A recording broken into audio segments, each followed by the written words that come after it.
क्या आप जानते हैं कि मंदिरों में पूजा के बाद उसकी परिक्रमा का वैज्ञानिक महत्व एवं उसकी वैज्ञानिकता क्या है?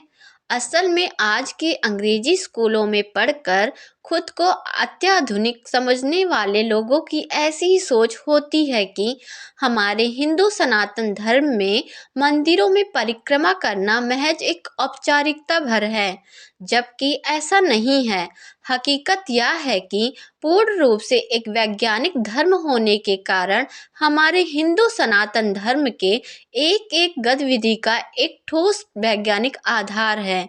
और चूंकि हर एक सामान्य व्यक्ति को उच्च वैज्ञानिक कारण समझ में आए, ऐसा आवश्यक और संभव नहीं हो पाता, इसलिए हमारे ऋषि मुनियों ने उसे रीति रिवाजों का रूप दे दिया, जो आज भी बड़ों के आदेश के रूप में निभाए जाते हैं। दरअसल वैज्ञानिक पद्धति के अनुसार मंदिर वहां बनाना चाहिए जहां से पृथ्वी की चुंबकीय तरंगें घनी होकर जाती हैं, और इन मंदिरों में गर्भगृह में देवताओं की मूर्ति ऐसी जगह पे स्थापित की जाती है तथा इस मूर्ति के नीचे तांबे के पात्र रखे जाते हैं जो यह तरंगे अवशोषित करते हैं। इस प्रकार जो व्यक्ति रोज मंदिर जाकर इस मूर्ति की घड़ी के चलने की दिशा में परिक्रमा प्रदक्षिणा करता है, वह इस एनर्जी को अवशोषित कर लेता है। यह एक धीमी प्रक्रिया है और नियमित ऐसा करने से व्यक्ति की सकारात्मक शक्ति का विकास होता है, और इसलिए हमारे मंदिरों को तीन तरफ से बंद बनाया जाता है, जिससे इस ऊर्जा का असर बढ़ जाता है।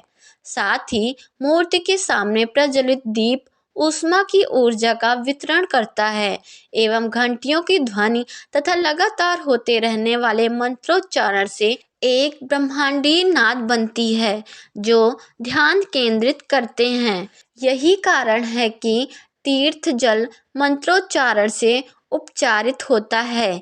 चुंबकीय ऊर्जा के घनत्व वाले स्थान में स्थित ताम्रपत्र को स्पर्श करता है और यह तुलसी कपूर मिश्रित होता है, और इस प्रकार यह दिव्य औषधि बन जाता है।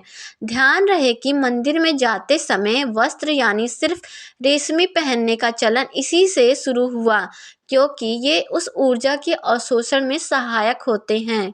इसी कारण कहा जाता है कि मंदिर जाते समय महिलाओं को गहने पहनने चाहिए, क्योंकि धातु की बनी ये गहने ऊर्जा अवशोषित कर उस स्थान पर चक्र को पहुंचाते हैं, जैसे गले, कलाई, सिर आदि।